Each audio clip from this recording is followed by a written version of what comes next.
Hello friends, today in this video I will show you how to check Wi-Fi network security type in Windows 11 or 10. Firstly click on Start, Settings.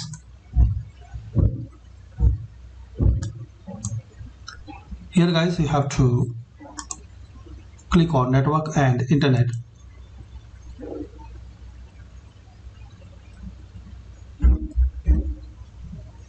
Now here Wi-Fi is listed, just left click on it. Now click on Properties.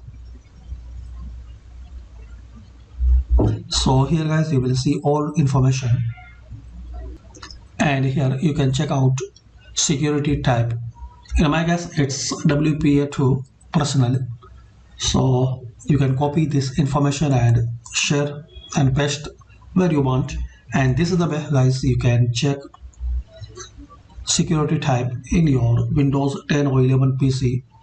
Thanks for watching, and please comment this video useful for you or not.